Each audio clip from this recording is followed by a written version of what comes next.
Malapit na naman ang weekends. May plano na ba kayong magbabarkada na puntahan? Bakit hindi nyo ito isama sa pagpipilian? Sa halagang 30 pesos ay talagang marerelax ka dito. Matatagpuan to sa Barangay Panikwason sa Naga City. From sentro ng Naga ay 30 minutes lang na biyahe sa motor ay mararating mo na to. Maganda ang kalsada dito kaya masarap mag-racing. Maraming puno at malamig ang hangin kaya sa biyahe pa lang ay ma-enjoy mo na. I-search mo lang sa Google Map ang Malabsay Falls at ituturo na sa'yo ang daan hanggang sa dulo ng kalsada ng motor. After that, ay may madadaanan na kayo na almost 20 meters na rough road, medyo malalaki ang bato. Pero kaya naman motorin. May gate na pula kayong makikita.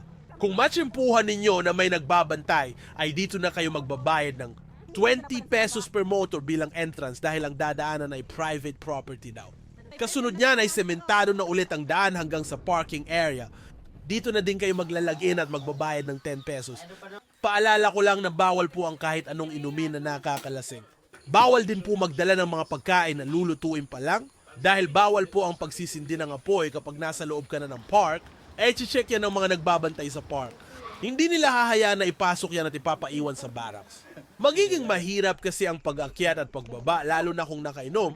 At bawal naman ang paggawa ng apoy sa park para maiwasan ang hindi inaasahang sunog. Kaya naghihigpit sila para din sa security ng mga bisita. From the gate ng park ay nasa 5 to 10 minutes ang trail na lalakarin. Dito ay kailangan nyo ng kumuha at magdala ng life jacket, lalo kung may balak kayong maligo. Pero libre naman ito na pinapagamit sa mga bisita kaya mas tipid. Papunta sa falls ay puro pababa ang daanan. Sementado naman ang daan kaya hindi naman kayo mahihirapan. Pwede ito sa mga bata at seniors. Ilang minuto pa ay maririnig at makikita nyo na ang ganda ng Malabsay Falls. Kaya siguradong marerelax ang katawan ninyo. Maganda, malinis at malamig ang tubig na pwedeng paliguan dito. Malalim ang tubig, kaya required talaga ang life jacket lalo sa mga hindi marunong lumangoy. Kaya ito na, i-v-roll na natin ang ganda ng Malabsay Falls. Oh, my bags are packed, I'm ready to go. I'm standing here outside your door. I hate to wake you up to say goodbye, but the dawn is breaking, it's early morn. The taxi's waiting, he's blown his horn already. I'm so lonesome I could die. So kiss me and smile for me. Tell me that you'll wait for me. Hold me like you'll never let me go. 'Cause I'm leaving on a jet plane. Don't know when I'll be back again. Oh, babe, I hate to go.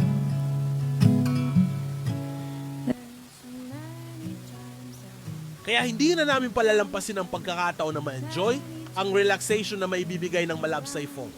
Kaya nagumpisa na kaming maligo sa parang nagyayelong tubig. Nagtalunan na din kami sa mataas na batuhan. Para sulit ang experience, pati yung mga kasama namin na hindi marunong lumangoy, ay kinumbinsin na namin na tumalon na din. Pero still, kahit naman nasa gilid ka lang, ay ma-enjoy mo talaga dito ang pagbababad.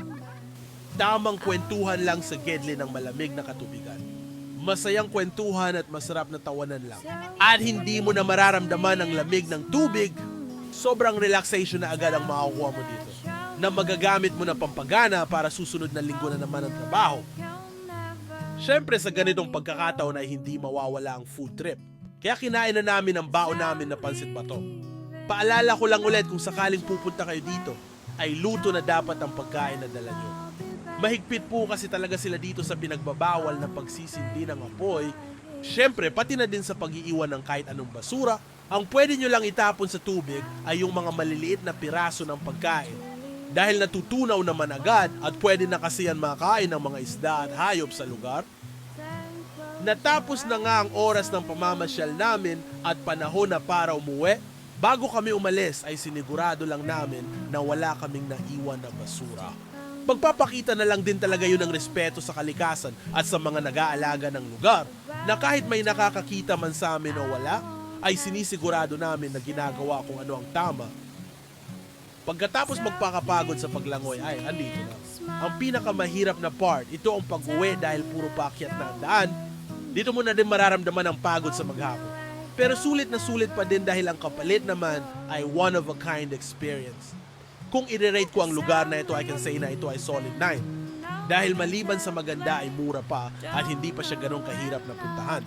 I-recommend ko din talaga ito na dapat mapuntahan sa Pausa. Shoutout nga pala sa mga nakasama at nakilala sa adventure na ito. Shoutout sa mga katrabaho ko from Naga at sa mga tour guide, especially kay Kuya Rudy. Kaya hanggang sa susunod na adventures, let's travel more, keep safe, at enjoy mo ang buhay ng naayon sa sarili mong standards. Ingat!